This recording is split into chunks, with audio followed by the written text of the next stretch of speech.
Hello, everyone, and welcome back to Bibliobibili and Harry Potter and the Order of the Phoenix. Last time, Harry doesn't have to worry about occlumency anymore, but he's replaced that worry with worries that he might be just like his dad. A douche. But was his dad a douche? We turn to Sirius and Lupin to find out. And how do we do that? Well, Harry can't help himself but risk everything and find out, and lo and behold, Umbridge let slip that her fireplace is the only one not being monitored. Chekhov's gun. So we have to use hers. But how? Fred and George have a plan, and that plan is to turn a corridor into a swamp. To cause a distraction. It's a pretty good idea. It was, up until they got caught. Yeah. And Filch, it was Christmas for him, because he was about to get to whip them. He got good. He got permission to whip them. Yeah. But Fred and George weren't having it. Nope. They blew this popsicle stand. They did. And flew away into the sunset. Into the sunsets. Like the ending of a great Western. But not before telling all the students, hey, we have a new shop and special discounts for anyone who wants to make Umbridge's life awful. And Peeves even saluted them. Yes. You could tell Peeves respects them. I feel like Fred and George need a statue at Hogwarts. Right. But back to the point, Harry talks to Sirius and Lupin, and they basically tell him, well, he was 15, he was arrogant, he was stupid, we were all stupid. 15-year-old boys are stupid. And explains to him that it gets better. He realizes what an idiot he was, how arrogant he was, and by 7th year, he was a pretty alright guy. Alright enough for Lily to finally go out with him.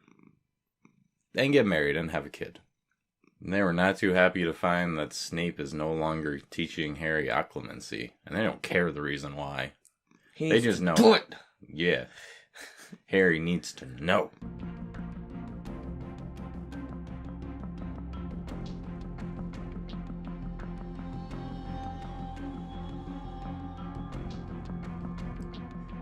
Chapter 30. Grawp. The story of Fred and George's flight to freedom was retold so often over the next few days that Harry could tell it would soon become the stuff of Hogwarts legend. Within a week, even those who'd been eyewitnesses were half convinced they'd seen the twins dive-bomb Umbridge on their brooms and pelt her with dong bombs before zooming out the doors. In the immediate aftermath of their departure, there was a great wave of talk about copying them. Harry frequently heard students saying things like, "Honestly, some days I just feel like jumping on my broom and leaving this place." Or else, "One more lesson like that and I might just do a Weasley." Fred and George made sure no one was likely to forget them too soon. For one thing, they'd not left instructions on how to remove the swamp that now filled the corridor on the 5th floor of the East Wing. Umbridge and Filch had been observed trying different means of removing it, but without success. Eventually the area was roped off, and Filch, gnashing his teeth furiously, was given the task of punting students across it to their classrooms. Harry was certain that teachers like McGonagall of Flitwick could have removed the swamp in an instant. Just as in the case of Fred and George's wildfire whiz-bangs, they seemed to prefer to watch Umbridge struggle. Then there were the 2 large broom-shaped holes in Umbridge's office door, through which Fred and George's clean sweeps had smashed to rejoin their masters. Filch fitted a new door and removed Harry's firebolt to the dungeons, where, it was rumoured, Umbridge had set an alarmed security troll to guard it. However, her troubles were far from over. Inspired by Fred and George's example, a great number of students were now vying for the newly vacant positions of troublemakers-in-chief. In despite of the new door, someone managed to slip a hairy-snouted niffler into Umbridge's office, which promptly tore the place apart in its search for shiny objects, leapt on Umbridge when she entered, and tried to gnaw the rings off her stubby fingers. Dung bombs and stink pellets were dropped so frequently in the corridors that it became new fashion for students to perform bubblehead charms on themselves before leaving lessons, which ensured them a supply of fresh air, even though it gave them all the peculiar appearance of wearing upside-down goldfish bowls on their heads. Filch prowled the corridors with a horsewhip ready in his hands, desperate to catch miscreants, but the problem was that there were now so many of them he never knew which way to turn. The inquisitorial squad was attempting to help him, but odd things kept happening to its members. Warrington of the Slytherin Quidditch team had reported to the hospital wing with a horrible skin complaint that made him look as though he were coated in cornflakes. Pansy Parkinson, to Hermione's delight, missed all her lessons the following day as she had sprouted antlers. Meanwhile, it became clear just how many skiving snack boxes Fred and George had managed to sell before leaving Hogwarts. Umbridge only had to enter her classroom for the students assembled there to faint, vomit, develop dangerous fevers, or else spout blood from both nostrils. Shrieking with rage and frustration, she attempted to trace the mysterious symptoms to their source, but the students told her stubbornly that they were suffering from Umbridgeitis. After putting 4 successive classes in detention and failing to discover the secret, she was forced to give up and allow the bleeding, swooning, sweating and vomiting students to leave her class in droves. But not even the users of the snack boxes could compare with the master of chaos, Peeves, who seemed to have taken Fred's parting words deeply to heart. Cackling madly, he soared through the school, upending tables, bursting out of blackboards, toppling statues and vases.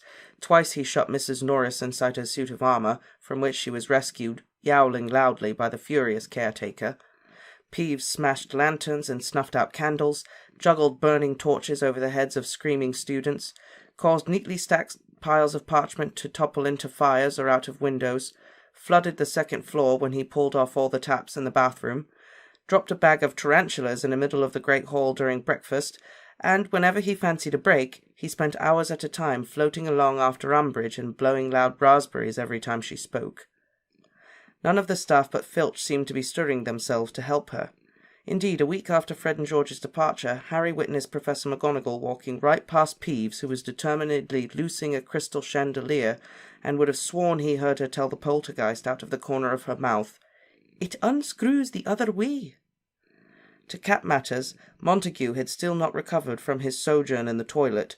He remained confused and disoriented, and his parents were to be observed one Tuesday morning striding up the front drive, looking extremely angry. "Should we say something?"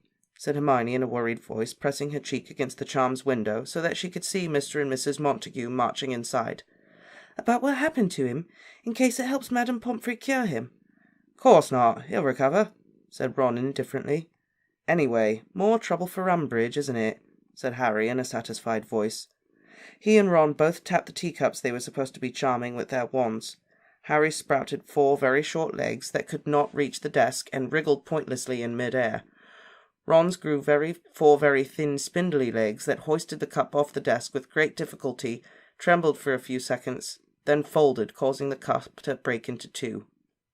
"Reparo," said Hermione quickly, mending Ron's cup with a wave of her wand. "Well, that's all very well, but what if Montague's permanently injured?" "Who cares?" said Ron irritably, while his teacup stood up drunkenly again, trembling violently at the knees. "Montague shouldn't have tried to take all those points from Gryffindor, should he? If you want to worry about anyone, Hermione, worry about me." "You?" she said, catching her teacup as it scampered happily away across the desk on 4 sturdy little willow-patterned legs and replaced it in front of her.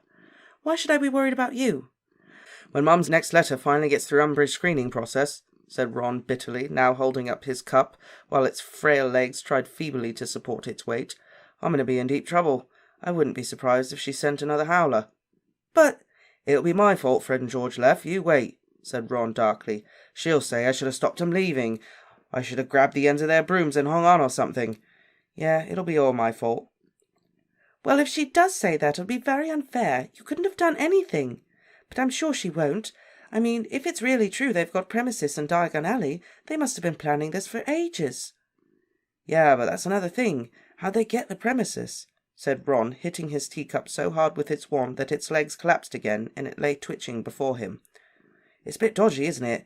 They'll need loads of galleons to afford the rent on a place in Diagon Alley. She'll want to know where they've been up to get their hands on that sort of gold." "Well, yes, that occurred to me too," said Hermione, allowing her teacup to jog in neat little circles around Harry's, whose stubby little legs were still unable to touch the desktop.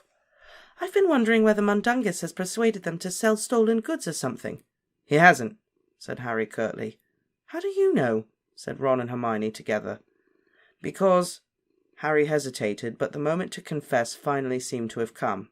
There was no good to be gained in keeping silent if it meant anyone suspected Fred and George were criminals. Because they got the gold from me. I gave them my Triwizard earnings last June." There was a shocked silence, then Hermione's teacup jogged right over the edge of the desk and smashed on the floor. "Oh, Harry, you didn't!" she said.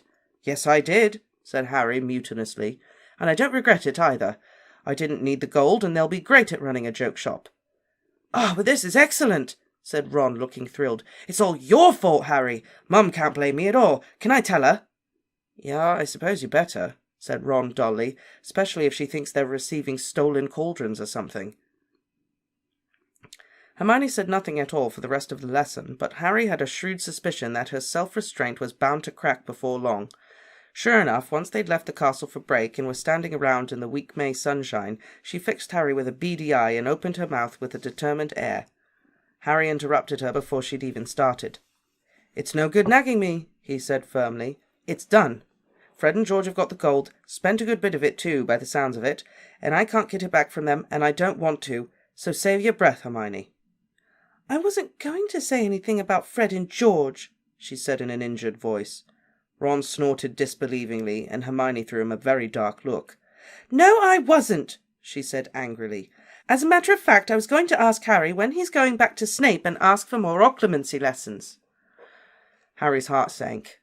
Once they'd exhausted the subject of Fred and George's dramatic departure, which admittedly had taken many hours, Ron and Hermione had wanted to hear news of Sirius. As Harry had not confided in them the reason that he wanted to talk to Sirius in the first place, it had been hard to think of what to tell them. He had ended up saying truthfully that Sirius wanted Harry to resume occlumency lessons. He had been regretting this ever since. Hermione would not let the subject drop and kept reverting to it when Harry least expected it. "You can't tell me you've stopped having funny dreams," Hermione said now, "because Ron told me you were muttering in your sleep again last night." Harry threw Ron a furious look. Ron had the grace to look ashamed of himself. "You were only muttering a bit," he mumbled apologetically. "Something about just a bit further." "I dreamed I was watching you lot play Quidditch," Harry lied brutally. "I was trying to get you to stretch out a bit farther to grab the quaffle." Ron's ears went red. Harry felt a kind of vindictive pleasure. He, of course, had not dreamed of anything of the sort. Last night he'd once again made the journey along the Department of Mysteries corridor. He'd passed through the circular room, then the room full of clicking and dancing light, until he found himself again inside the cavernous room full of shelves on which there were ranged dusty glass spheres. He had hurried straight toward row number 97, turned left and run along it. It had probably been then that he'd spoken aloud, "just a bit further," for he felt his conscious self still struggling to wake, and before he'd reached the end of the row, he'd found himself lying in bed again, gazing up at the canopy of his four-poster. "You are trying to block your mind, aren't you?" said Hermione, looking beadily at Harry. "You are keeping going with your occlumency." "Of course I am," said Harry, trying to sound as though this question was insulting, but not quite meeting her eye. The truth was he was so intensely curious about what was hidden in the room full of dusty orbs that he was quite keen for the dreams to continue. The problem was that with just under a month left to go until the exams, and every free moment devoted to revision, his mind seemed so saturated with information when he went to bed he found it very difficult to get sleep at all, and when he did, his overwrought brain presented him most nights with stupid dreams about the exams. He also suspected that part of his mind, the part that often spoke in Hermione's voice, now felt guilty on the occasions it strayed down that corridor ending in the black door, and sought to wake him before he could reach the journey's end. "You know," said Ron, whose ears were still flaming red, "if Montague doesn't recover before Slytherin play Hufflepuff, we might be in with a chance of winning the cup." "Yeah, I suppose so," said Harry, glad of a change of subject.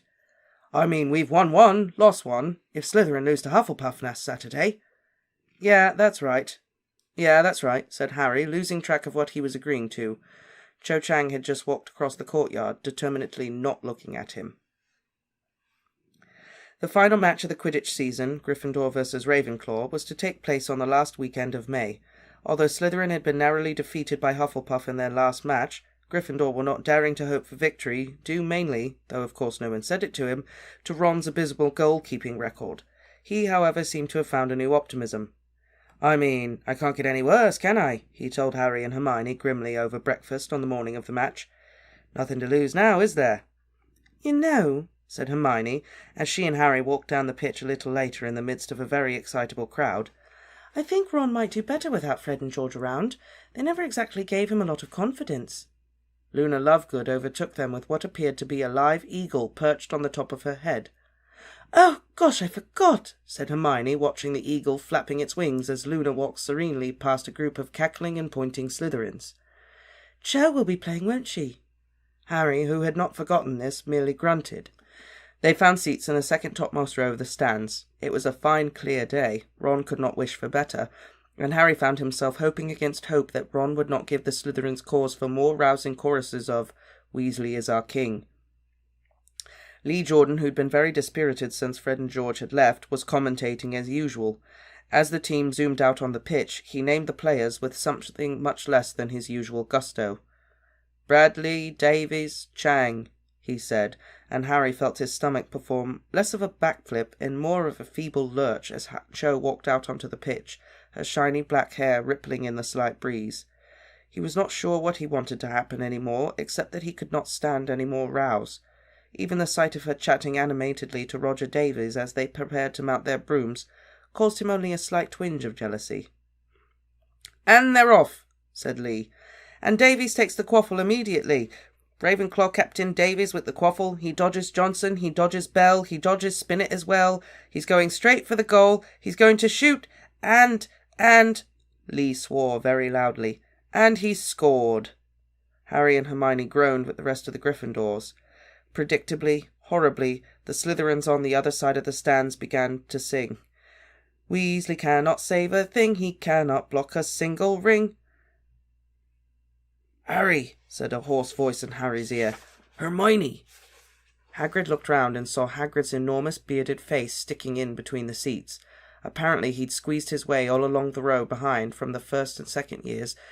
He'd just passed had a ruffled, flattened look about them. For some reason Hagrid was bent double as though anxious not to be seen, though he was still at least 4 feet taller than everyone else. "Listen," he whispered. "Can you come with me now, while everyone's watching the match?" Can't it wait, Hagrid?" asked Harry, "till the match is over?" "No," said Hagrid. "No, Harry, it's got to be now, while everyone's looking the other way. Please?" Hagrid's nose was gently dripping blood. His eyes were both blackened. Harry had not seen him this close up since his return to school. He looked utterly woebegone. "Course," said Harry at once. "Course we'll come." He and Hermione edged back along the row of the seats, causing much grumbling among the students who had to stand up for them. The people in Hagrid's row were not complaining, merely attempting to make themselves as small as possible. "I really appreciate this, you two, I really do," said Hagrid as they reached the stairs. He kept looking around nervously as they descended toward the lawn below. "I just hope she doesn't notice us going." "You mean Umbridge?" Harry said. "She won't. She's got a whole inquisitorial squad sitting with her, don't you see? She must be expecting trouble at the match." "Yeah, a bit of trouble wouldn't hurt," said Hagrid, pausing to peer around the edge of the stands to make sure the stretch of lawn between there and his cabin was deserted. "Give us more time." "What is it, Hagrid?" said Hermione, looking up with him with a concerned expression on her face as they hurried across the grass toward the edge of the forest. "You'll see in a mo," said Hagrid, looking over his shoulder as a great roar rose from the stands behind them. "Hey, did someone just score?" "It'll be Ravenclaw," said Harry heavily. Good, said Hagrid distractedly. "That's good." They had to jog to keep up with him as he strode across the lawn, looking around with every other step. When he reached his cabin, Hermione turned automatically left toward the front door. Hagrid, however, walked straight past it into the shade of the trees on the outermost edge of the forest, where he picked up a crossbow that was leaning against a tree. Then he realized they were no longer with him, and he turned round. "We're going in here," he said, jerking his shaggy head behind them. "Into the forest?" said Hermione, perplexed. "Yeah," said Hagrid. "Come on now, quick, before we're spotted." Harry and Hermione looked at each other, then ducked into the cover of the trees behind Hagrid, who was already striding away from them into the green gloom, his crossbow over his arm. Harry and Hermione ran to catch up with him. "Hagrid, why are you armed?" said Harry. Just a precaution," said Hagrid, shrugging his massive shoulders. "You didn't bring your crossbow the day you showed us the Thestrals," said Hermione timidly. "Nah, well, we weren't going in that far then," said Hagrid. "And anyway, that was before Firenze left the forest, wasn't it?" "Why does Firenze leaving the forest make a difference?" asked Hermione curiously. "'Cause the other centaurs are good and riled at me, that's why," said Hagrid quietly, glancing around. "They used to be Well, you couldn't call 'em friendly, but we got on all right. Kept to themselves, but always turned up if I wanted a word. Not any more." He sighed deeply. "Firenze said it's because they're angry he went to work with Dumbledore," said Harry, tripping on a protruding root because he was busy watching Hagrid's profile. "Yeah," said Hagrid heavily. "Well, angry don't cover it. Ruddy livid. If I hadn't stepped in, I reckon they would have kicked Firenze to death." "They attacked him?" said Hermione, sounding shocked. "Yup," said Hagrid gruffly, forcing his way through several low-hanging branches. "Had half the herd onto him." "And you stopped it?" said Harry, amazed and impressed. "By yourself?" "Course I did. Couldn't stand by and watch 'em kill 'em, could I?" said Hagrid. "Lucky I was passing, really. And I'd have thought Firenze might have remembered that before he started sending me stupid warnings," he added hotly and unexpectedly. Harry and Hermione looked at each other, startled, but Hagrid, scowling, did not elaborate. "Anyway," he said, breathing a little more heavily than usual, "since then the other centaurs been living with me, and the trouble is they got a lot of influence in the forest. Cleverest creatures in here." "Is that why we're here, Hagrid?" said Hermione. "The centaurs?" "Ah, no," said Hagrid, shaking his head dismissively. "No, it's not them. Well, of course, they could complicate the problem, yeah, but you'll see what I mean in a bit." On this incomprehensible note he fell silent and forged a little ahead, taking one stride for every three of theirs, so that they had great trouble keeping up with him. The path was becoming increasingly overgrown as the trees grew so closely together as they walked further and further into the forest that it was dark as dusk. They were soon a long way past the clearing where Hagrid had shown him the Thestrals, but Harry felt no sense of unease until Hagrid stepped unexpectedly off the path and began wending his way in and out of trees toward the dark heart of the forest. "Hagrid," said Harry, fighting his way through thickly knotted brambles, over which Hagrid had stepped with ease, and remembering very vividly what had happened to him on the other occasion he'd stepped off the forest path. "Where are we going?" "Bit further," said Hagrid over his shoulder. "Come on, Harry, we need to keep together now."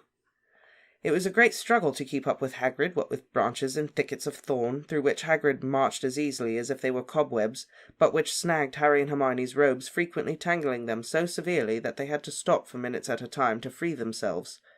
Harry's arms and legs were soon covered in small cuts and scratches.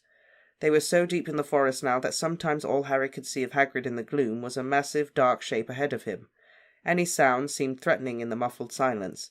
The breaking of a twig echoed loudly, and the tiniest rustle of movement, even though it might have been made by an innocent sparrow, caused Harry to peer through the gloom for a culprit. It occurred to him that he'd never managed to get this far into the forest without meeting some kind of creature. Their absence struck him as rather ominous. "Hagrid, would it be all right if we lit our wands?" said Hermione quietly. All right," Hagrid whispered back. "In fact—" He stopped suddenly and turned around. Hermione walked right into him and was knocked over backward. Harry caught her just before she hit the forest floor. "Maybe just stop for a bit so I can fill you in," said Hagrid. "Before we get there, like." "Good," said Hermione as Harry set her back on her feet. They both murmured "Lumos" and lit their wand tips. Hagrid's face swam through the gloom by the light of the two wavering beams, and Harry saw again that he looked nervous and sad.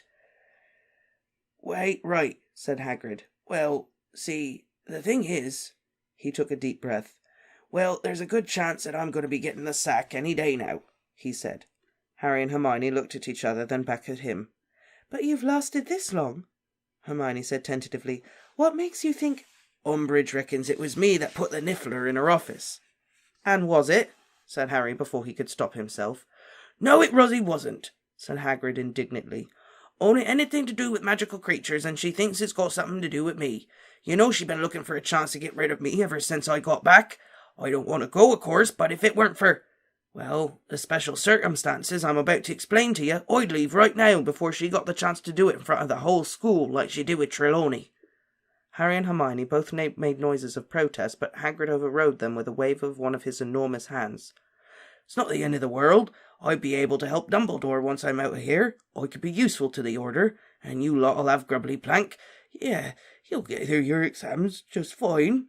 His voice trembled and broke. "Don't worry about me," he said hastily as Hermione made to pat his arm. He pulled his enormous spotted handkerchief from the pocket of his waistcoat and mopped his eyes with it. "Look, I wouldn't be telling you all this if I didn't have to, see? See, if I go, well, I can't leave without telling someone, 'cause I'll need you two to help me. And Ron, of course, if he's willing." "Of course we'll help you," said Harry at once. "What do you want us to do?"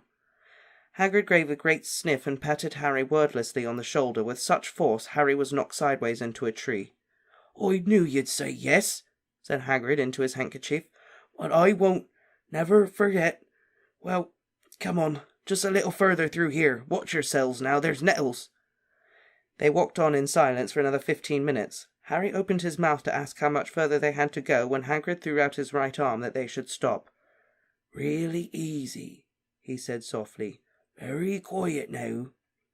They crept forwards, and Harry saw they were facing a large, smooth mound of earth nearly as tall as Hagrid, that he thought, with a jolt of dread, that had to be the lair of some enormous animal. Trees had been ripped up at the roots all around the ground, so that it stood on a bare patch of ground, surrounded by heaps of trunks and boughs that formed a kind of fence or barricade, behind which Harry, Hermione, and Hagrid now stood. "Sleeping," breathed Hagrid. Sure enough, Harry could hear a distant rhythmic rumbling that sounded like a pair of enormous lungs at work. He glanced sideways at Hermione, who was gazing at the mound with her mouth slightly opened. She looked utterly terrified. "Hagrid?" she said in a whisper barely audible over the sound of the sleeping creature. "Who is he?" Harry found this an odd question. "What is it?" was the question he'd been planning on asking. "Hagrid, you told us," said Hermione, her wand now shaking in her hand. "You told us none of them wanted to come." Harry looked from her to Hagrid, and then as realization hit him, he looked back at the mound with a small gasp of horror. The great mound of earth, on which he, Hermione, and Hagrid could have easily stood, was moving slowly up and down in time with the deep, grunting breathing. It was not a mound at all. It was the curved back of what was clearly— "Well, no, he didn't want to come," said Hagrid, sounding desperate. "But I had to bring him, Hermione, I had to." "But why?" asked Hermione, who sounded as though she wanted to cry. "Why? Oh, Hagrid!"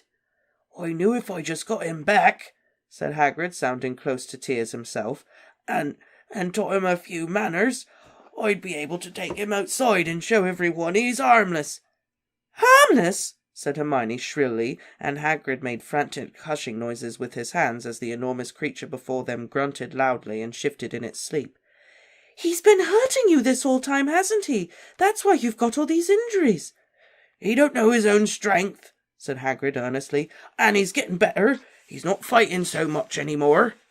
"So this is why you took 2 months to get home," said Hermione distractedly. "Oh, Hagrid, why did you bring him back if he didn't want to come? Wouldn't he have been happier with his own people?" "They were all bullying him, Hermione, 'cause he's so small," said Hagrid. "Small?" said Hermione. "Small?" "Hermione, I couldn't leave him," said Hagrid, tears now trickling down his bruised face into his beard. "See, he's my brother." Hermione simply stared at him, her mouth open. "Hagrid, when you say brother," said Harry slowly, "do you mean—" "Well, half-brother," amended Hagrid. "Turns out me mother took up with another giant when she left me dad, and she went and had Grawp here." "Grawp?" said Harry. "Yeah, well, that's what it sounds like when he says his name," Hagrid said anxiously. "He don't speak a lot of English. I've been trying to teach him. Anyway, she don't seem to have liked him much more'n she liked me. See, with giantesses, what counts is producing good big kids, and he's always been a bit on the runty side for a giant, only 16 feet. "Oh, yes, tiny," said Hermione with a kind of hysterical sarcasm. "Absolutely minuscule." "Well, he's been kicked around by all of them. I just couldn't leave him." "Did Madame Maxime want to bring him back?" Harry asked. She could see it was right important to me," said Hagrid, twisting his enormous hands. "But she got a bit tired of him after a while, I must admit. So we split up on the journey home. She promised not to tell anyone, though." "How on earth did you get him back here without anyone noticing?" said Harry. "Well, see, that's what's took so long," said Hagrid. "Could only travel by night and through wild country and stuff. Course, he covers the ground pretty well when he wants to, but he kept wanting to go back." "Oh, Hagrid, why on earth didn't you let him?" said Hermione, flopping down onto a ripped tree and burying her face in her hands. "What do you think you're going to do with a violent giant who doesn't even want to be here?" Well, now, violent, that's a bit harsh, said Hagrid, still twisting his hands agitatedly. I'll admit he might have got a couple of swings at me when he's been in a bad mood, but he's getting better, loads better, settling down well. What are those ropes for, then? Harry asked. He had just noticed ropes, thick as saplings, stretching from around the trunks of the largest nearby trees toward the place where Grawp lay curled up on the ground with his back to them. You have to keep him tied up, said Hermione faintly. Well, yeah, said Hagrid, looking anxious. See, it's like I say, he really don't know his own strength. Harry understood now why there had been such a suspicious lack of any other creature in this part of the forest. So what is it you want Harry, Ron and me to do? Hermione asked apprehensively. Look after him, said Hagrid croakily, after I'm gone. Harry and Hermione exchanged miserable looks, Harry uncomfortably aware that he'd already promised Hagrid that they would do whatever he asked. What does that involve exactly? Hermione inquired. No food or anything, said Hagrid eagerly. He can get his own food, no problem, birds and deer and stuff. No, it's company he needs. If I just knew someone was carrying on to help him a bit, teaching him, you know. Harry said nothing, but turned to look at the gigantic form lying asleep on the ground in front of them. Unlike Hagrid, who simply looked like an oversized human, Grawp looked strangely misshapen. What Harry had taken to be a very vast mossy boulder on the left of the great earthen mound he now recognized as Grawp's head. It was much larger in proportion to the body than a human head, and was almost perfectly round and covered with tight, curling, close-growing hair the colour of bracken. The rim of a single large, fleshy ear was visible on the top of the head, which seemed to sit, rather like Uncle Vernon's, directly upon the shoulders, with little or no neck between them. The back, under which looked like a dirty brownish smock composed of animal skins sewn roughly together, was very broad, and as Grawp slept, it seemed to strain a little at the rough seams of the skins. The legs were curled up under the body. Harry could see the soles of enormous, filthy, bare feet, large as sledges, one resting on top of the other on the earthy forest floor. You want us to teach him? Harry said in a hollow voice. He now understood what Firenz's warning had meant. His attempt is not working. He would do better to abandon it. Of course the other creatures who lived in the forest could have heard Hagrid's fruitless attempts to teach Grawp English. Yeah, even if you just talk to him for a bit, Hagrid said hopefully. Because I reckon if he can talk to people, he'll understand more that we like him, really, and want him to stay. Harry looked at Hermione, who peered back at him from between the fingers of her face. Kind of makes you wish we had Norbert back, doesn't it? He said, and she gave a very shaky laugh. You'll do it then? Said Hagrid, who did not seem to have caught what Harry just said. Well, said Harry, already bound by his promise. We'll try, Hagrid. I knew I could count on you, Harry, Hagrid said, beaming in a very watery way and dabbing at his face with his handkerchief again. And I don't want you to put yourself out too much, like, I know you got exams. If you could just nip down in here in your invisibility cloak once a week and have a little chat with him. I'll wake him up then, introduce you. What? No, said Hermione, jumping up. Hagrid, don't wake him. Really, we don't need... But Hagrid had already stepped over the great tree trunk in front of them and was proceeding toward Grawp. When he was about 10 feet away, he lifted a long, broken bough from the ground and smiled reassuringly over his shoulder at Harry and Hermione, then poked Grawp hard in the middle of the back with the end of the bough. The giant gave a roar that echoed around the silent forest. Birds in the tree-tops overhead rose twittering from their perches and soared away.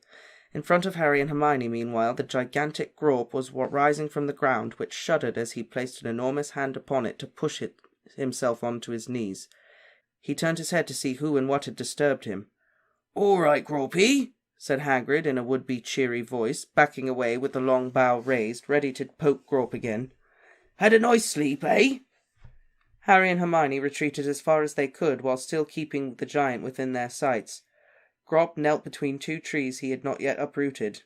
They looked up into his startlingly huge face that resembled a grey full moon swimming in the gloom of the clearing. It was as though the features had been honed into a great stone ball. The nose was stubby and shapeless, the mouth lopsided and full of misshapen yellow teeth the size of half-bricks. The eyes, small by giant standards, were a ruddy greenish-brown, and just now were half gummed together with sleep. Grawp raised his dirty knuckles, each as big as a cricket ball. to his eyes, rubbed them vigorously, then, without warning, pushed himself to his feet with surprising speed and agility. "Oh, my!" Harry heard Hermione squeal, terrified, beside him. The trees to which the other ends of the ropes round Grawp's wrists and ankles were attached creaked ominously. He was, as Hagrid had said, at least 16 feet tall. Gazing blearily around, Grawp reached out a hand, the size of a beach umbrella, seized a bird's nest from the upper branches of a towering pine, and turned it upside down with a roar of apparent displeasure that there was no bird in it. Eggs fell like grenade toward the ground, and Hagrid threw his arms over his head to protect himself. "Anyway, Grawpy," shouted Hagrid, looking up apprehensively in case of further falling eggs, "I brought some friends to meet ye. Remember, I told you I might. Remember when I said I might have to go on a little trip and leave 'em here to look after you a bit? Remember that, Grawpy?" But Grawp merely gave another low roar. It was hard to say whether he was listening to Hagrid, or whether he even recognised the sounds Hagrid was making as speech. He'd now seized the top of the pine tree and was pulling it toward him, evidently for the simple pleasure of seeing how far it would spring back when he let it go. "Now, Grawpy, don't do that!" shouted Hagrid. "That's how you ended up pulling up the others." And sure enough, Hagrid could see the earth around the tree's roots beginning to crack. "I got company for you!" Hagrid shouted. "Company, see? Look round, you big buffoon! I brought you some friends!" "Oh, Hagrid, don't!" moaned Hermione, but Hagrid had already raised the bough again and gave Grawp's knee a sharp poke. The giant did let go of the tree, which swayed alarmingly, and deluged Hagrid with a rain of pine needles, and looked down. "This," said Hagrid, hastening over to where Harry and Hermione stood, "is Harry, Grawp. Harry Potter. He might be coming to visit you if I have to go away. Understand?" The giant only just realised that Harry and Hermione were there. They watched in great trepidation as he lowered his huge boulder overhead so that he could peer blearily at them.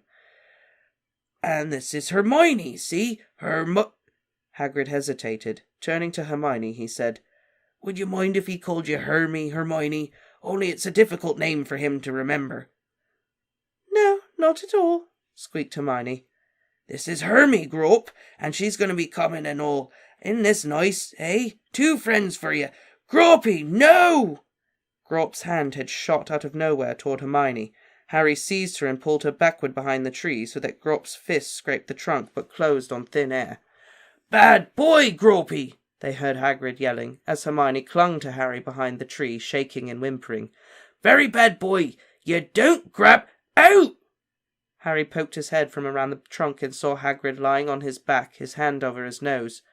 Grawp, apparently losing interest, had straightened up and was again engaged in pulling back the pine as far as it would go. "Right," said Hagrid thickly, getting up with one hand pinching his bleeding nose and the other grasping his crossbow. "Well, there, now you've met him, and now he'll know when you come back. Yeah, well..." He looked up at Grawp, who was now pulling back the pine with an expression of detached pleasure on his boulderish face. The roots were creaking as he ripped them away from the ground. "Well, I reckon that's good enough for one day," said Hagrid. We'll go back now, shall we?" Harry and Hermione nodded. Hagrid shouldered his crossbow again and, still pinching his nose, led the way back into the trees. Nobody spoke for a while, not even when they heard the distant crash that meant Grawp had pulled over the pine tree at last. Hermione's face was pale and set. Harry could not think of a single thing to say. What on earth was going to happen when someone found out that Hagrid had hidden Grawp in the Forbidden Forest, and he'd promised that he, Ron, and Hermione would continue Hagrid's totally pointless attempts to civilize the giant? How could Hagrid, even with his immense capacity to delude himself that fang monsters were lovably harmless, fool himself that Grawp would ever be fit to mix with humans? "Hold it," said Hagrid abruptly, just as Harry and Hermione were struggling through the patch of thick knotgrass behind him. He pulled an arrow out of the quiver over his shoulder and fitted it into the crossbow. Harry and Hermione raised their wands. Now that they had stopped walking, they too could hear movement close by. "Oh, blimey," said Hagrid for a second. "I thought we told you, Hagrid," said a deep male voice, "that you are no longer welcome here." A man's naked torso seemed for an instant to be floating toward them through the dappled green half-light. Then they saw that his waist joined smoothly into a horse's chestnut body. The centaur had a proud, high cheekboned face and long black hair. Like Hagrid, he was armed. A quiver of arrows and a long bow was slung over his shoulder. "How are you, Megorian?" said Hagrid warily.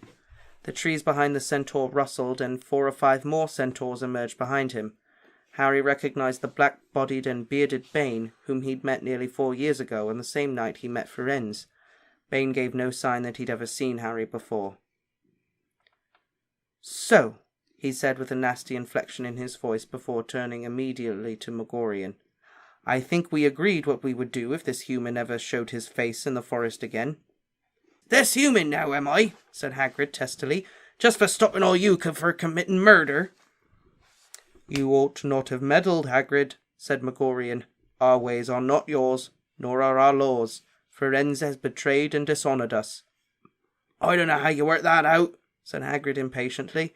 "He's done nothing except help Albus Dumbledore." "Firenze has entered into servitude to humans," said a grey centaur with a hard, deeply lined face. "Servitude?" said Hagrid scathingly. "He's doing Dumbledore a favour is all." "He is peddling our knowledge and secrets amongst humans," said Magorian quietly. "There can be no return from such disgrace." "If you say so," said Hagrid, shrugging. "But personally I think you're making a big mistake." "As you are, human," said Bane, "coming back into our forest when we warned you." "Now you listen to me," said Hagrid angrily. "I'll have less of the our forest if it's the same to you. It's not up to you who comes and goes in here." "No more is it up to you, Hagrid," said Magorian smoothly. "I shall let you pass today because you are accompanied by your young—" "They're not his," interrupted Bane contemptuously. "Students, Magorian, from up at the school. They've probably already profited from the traitor Firenze's teachings." "Nevertheless," said Magorian calmly, "the slaughter of foals is a terrible crime. We do not touch the innocent. Today, Hagrid, you pass. Henceforth, stay away from this place. You forfeited the friendship of the centaurs when you helped the traitor Firenze escape us." "I won't be keeping out of the forest for a bunch of old mules like you," said Hagrid loudly. "Hagrid," said Hermione in a high-pitched and terrified voice as both Bane and the grey centaur pawed at the ground. "Let's go. Please, let's go." Hagrid moved forward, but his crossbow was still raised, and his eyes were fixed threateningly on Magorian. "We know what you are keeping in the forest, Hagrid," Magorian called after them as the centaur slipped out of sight. "And our tolerance is waning." Hagrid turned and gave every appearance of wanting to walk straight back to Magorian. "You'll tolerate him as long as he's here. It's as much his forest as yours," he yelled, as Harry and Hermione both pushed with all their might against Hagrid's moleskin coat in an effort to keep him from moving forward. Still scowling, he looked down. His expression changed to mild surprise at the sight of them both pushing him. He seemed to have not felt it. "Calm down, you two," he said, turning to walk on while they panted alongside him. "Ruddy old mules, though, eh?" "Hagrid," said Hermione breathlessly, skirting the patch of nettles that they'd passed on their way here.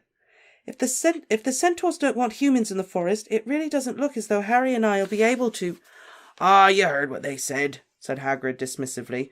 "They wouldn't hurt foals. I mean kids. Anyway, we can't let ourselves be pushed round by that lot." "Nice try," Harry murmured to Hermione, who looked crestfallen. At last they rejoined the path, and after another 10 minutes the trees began to thin. They were able to see patches of clear blue sky again, and in the distance the definite sounds of cheering and shouting. "Was that another goal?" asked Hagrid, pausing in the shelter of the trees as the Quidditch stadium came into view. "Or do you reckon the match is over?" "I don't know," said Hermione miserably. Harry saw that she looked much the worse for wear. Her hair was full of twigs and leaves, her robes were ripped in several places, and there were numerous scratches on her face and arms. He knew he must look little better. "I reckon it's over, you know," said Hagrid, still squinting toward the stadium. "Look, there's people coming out already. If you two hurry, you'll be able to blend in with the crowd, and no one will know you weren't here." "Good idea," said Harry. "Well, see you later then, Hagrid." "I don't believe him," said Hermione in a very unsteady voice the moment they were out of earshot of Hagrid. "I don't believe him. I really don't believe him." "Calm down," said Harry. "Calm down," she said furiously. A giant in the forest, and we're supposed to give him English lessons. Always assuming, of course, we can get past the herd of murderous centaurs on the way in and out. I don't believe him." "We haven't got to do anything yet," Harry tried to reassure her in a quiet voice as they joined a stream of jabbering Hufflepuffs heading back toward the castle. He's not asking us to do anything unless he gets chucked out, and that might not even happen." "Oh, come off it, Harry!" said Hermione angrily, stopping dead in her tracks so that people behind her had to swerve to avoid her. "Of course he's going to get chucked out, and to be perfectly honest, after what we've just seen, who can blame Umbridge?" There was a pause in which Harry glared at her, and her eyes filled slowly with tears. "You didn't mean that," said Harry quietly. "No. Well, all right, I didn't," she said, wiping her eyes angrily. "But why does he have to make life so difficult for himself? For us?" "I don't know. Weasley is our king. Weasley is our king. He didn't let the quaffle in. Weasley is our king." "And I wish they'd stop singing that stupid song," said Hermione miserably. "Haven't they gloated enough?" A great tide of students was moving up the sloping lawns from the pitch. "Oh, let's get in before we have to meet the Slytherins," said Hermione. "Weasley can save anything, he never leaves a single ring. That's why Gryffindors all sing, Weasley is our king." "Hermione," said Harry slowly. The song was growing louder, but it was not issuing from a crowd of green and silver-clad Slytherins, but from a mass of red and gold, moving slowly toward the castle, bearing a solitary figure upon its many shoulders. "Weasley is our king. Weasley is our king. He didn't let the quaffle in. Weasley is our king." "No," said Hermione in a hushed voice. "Yes," said Harry loudly. "Harry! Hermione!" yelled Ron, waving the silver Quidditch cup in the air and looking quite pleased with himself. "We did it! We won!" They beamed up at him as he passed. There was a scrum at the door of the castle, and Ron's head got rather badly bumped on the lintel, but no one seemed to want to put him down. Still singing, the crowd squeezed itself into the entrance hall and out of sight. Harry and Hermione watched them go, beaming, until the last echoing strains of "Weasley is our king" died away. They turned to each other, with their smiles fading. "We'll save our news till tomorrow, shall we?" said Harry. "Yes, all right," said Hermione wearily. "I'm not in any hurry." They climbed the steps together.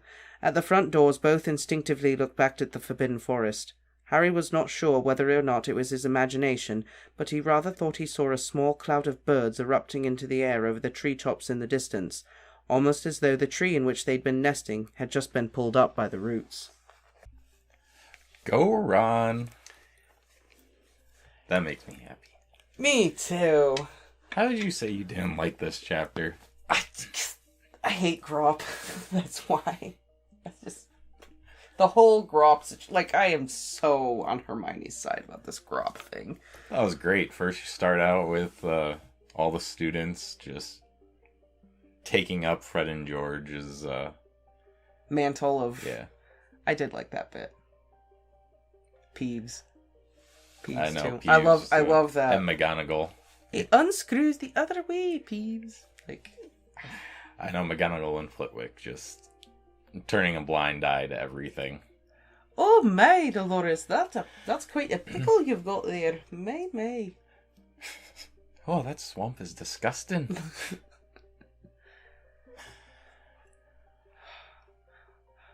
And then, I think this is the maddest I've seen Hermione.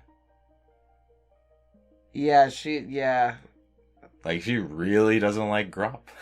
The only time I think she's been this angry was after the Yule Ball, when she yelled at Ron. Yeah. That was... We really didn't see much of that, though. That's what I mean. I think that's, like, the closest thing we've seen to Hermione being legit ticked off. Yeah. And maybe the time she hit Malfoy. Maybe. But this seems like a sustained anger. Yeah, this is like we have Harry to take care of angry. a giant after we get past the murderous centaurs. This is bull. What is wrong with him? I don't blame her. I think Hagrid's being an idiot. Yeah, that I can't vouch for Hagrid on that one. That one is totally deluded about that. Yeah. Well, now we know why he's been coming back with so many wounds and bruises. Because he's been trying to... Because he kidnapped his brother, and now he's hiding him in the forest, tied up. Which brings up another... How do you kidnap him? He's 16 feet tall. Yeah. He's kicking the crap out of Hagrid. Like, how did Hagrid even get him there? Or tie him up? That's a very good question. I don't know. He just casually rips up trees. Yeah, I know. Trees. Big, giant pine trees. And I know Hagrid's big, but he's small to Grawp. I mean, Hagrid is probably like Harry and Hermione to Grawp. Right. I don't know how he got him out. I don't have a clue. I mean, he did say that they were all bullying him all the time and stuff, so maybe he just thought, like, Hagrid was, like, taking him on a little day trip excursion, and then it turned out to be, oh, we're so far away, and maybe he didn't know how to get back, so he just kept following Hagrid. I really have no idea how he got him, you know. I guess he could have just gone along, but he doesn't understand, like, human customs. So right. He's just acting like a giant.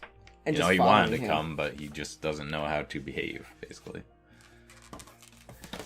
Right, or he followed him as long as he was interested in following him, and then maybe when he wanted to go back, he didn't know how to get back. Or maybe it's a simple just misunderstanding because he doesn't speak English. Yeah. That's true. I mean, Hagrid probably told him, you gotta stay in here, and then he wasn't staying in there, so he had to tie him up. Which is and why now he's just like, why'd you tie me up? Yeah. I hate you. And I hate this place because I'm all tied up all the time. Yeah, I don't know. Yeah, that's awkward. I don't know.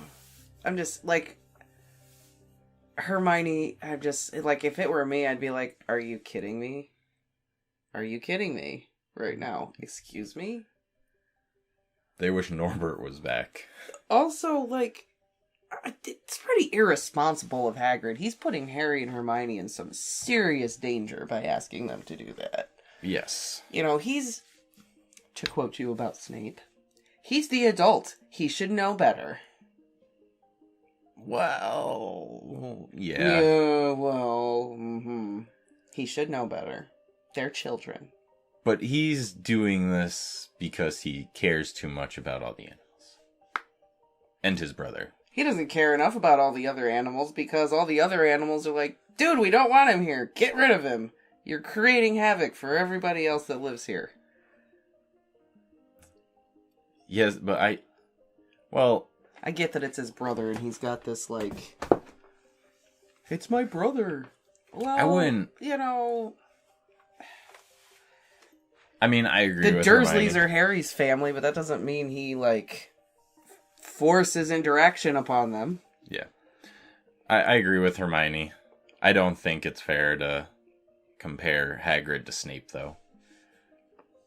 I think it's because fair. Hagrid's doing it out of compassion for another life, while Snape just does it because he hates Hagrid's dad. Or not Hagrid's dad. Hagrid Harry's is dad. legitimately asking them to put their lives at risk. They could get killed. Snape has never once attempted to physically harm Harry. He's threatened it.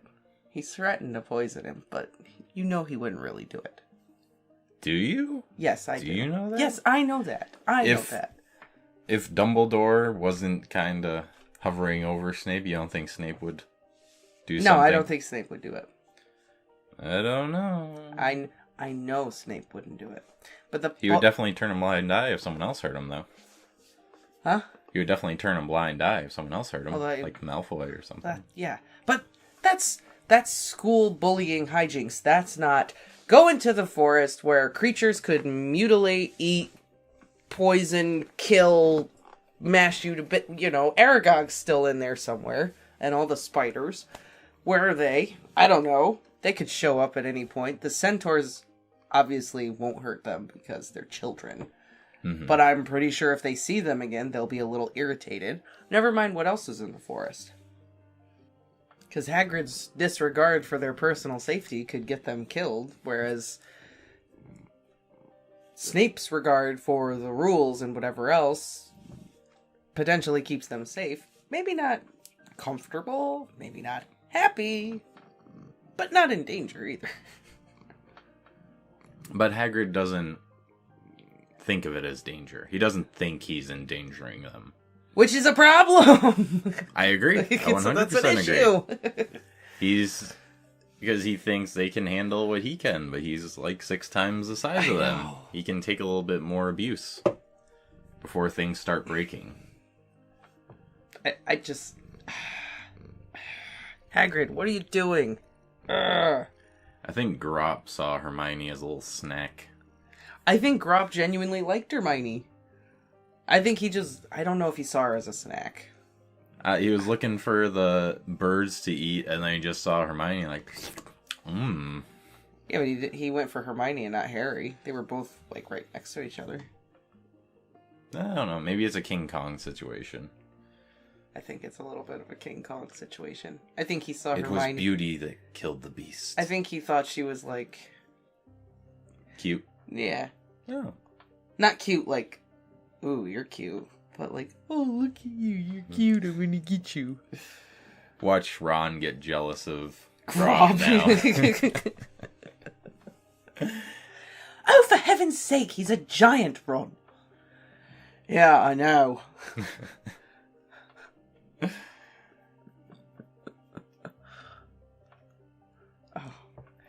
I don't know, I like the chapter. I wouldn't say it was like the best chapter or anything, but I liked it. I didn't say it was a bad chapter. It's just probably like one of my least favorite chapters in the book. It was good to see Hagrid again, even if he is about to get sacked. Hagrid's really not in this book very much. No, he's been. We see him going in and out of the forest. We have that one conversation with him, cut short by Umbridge. Yeah, that's really about it. Whereas the last few. It just feels like there's been more of Hagrid. Mm-hmm. Or maybe it's because those books were shorter, so those moments with Hagrid stood out more. I don't know. Maybe. I don't know. I mean, they saw a lot. No, I think in previous books, because they would always go down and talk to him when there was... Stuff going on. Yeah, a rough situation going on. They'd go down and have some tea with him. That's true. In this book, they're not allowed to. Yeah. That's true. So that's a huge factor in the reason we haven't seen Hagrid. But so far, Ron has acquired basically everything he saw in the mirror in book 1. Yeah. He got what he just needs to get the head boy. Yep. He won the Quidditch World Cup. Now he just needs to be head boy, and he'll be there. Yep. He'll have achieved his greatest desires. I wonder if Dumbledore ever got his socks. Oh, so the socks play into something.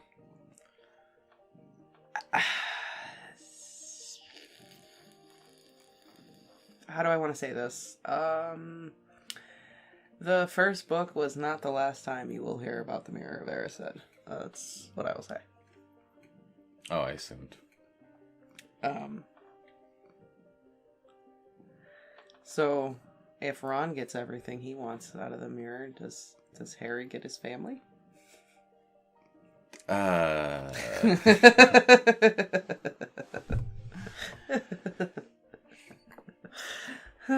Harry.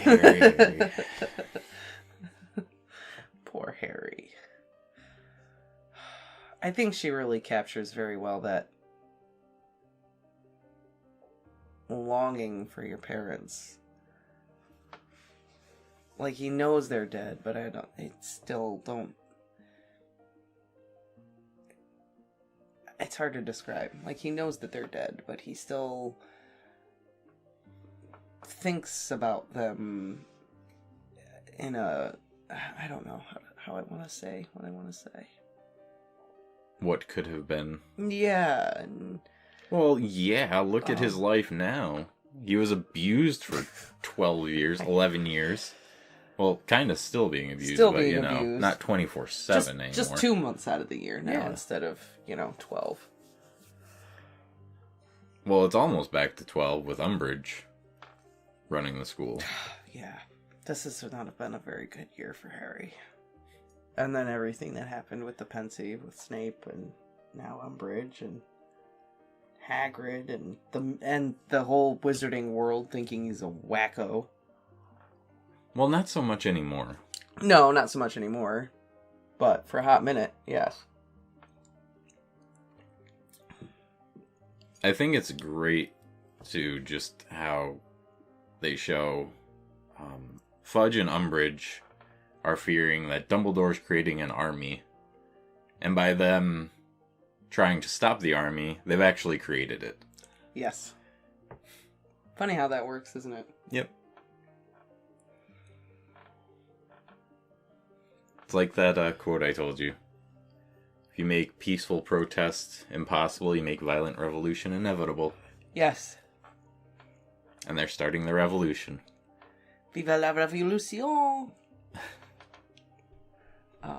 Also, just wanted to throw it out here real quick. I'm very sorry, everyone. I have not gotten to the comments yet. I know there are a lot of them, and I'm sure that a lot of them are very good. I will read and respond to them very soon, I promise. But I do know that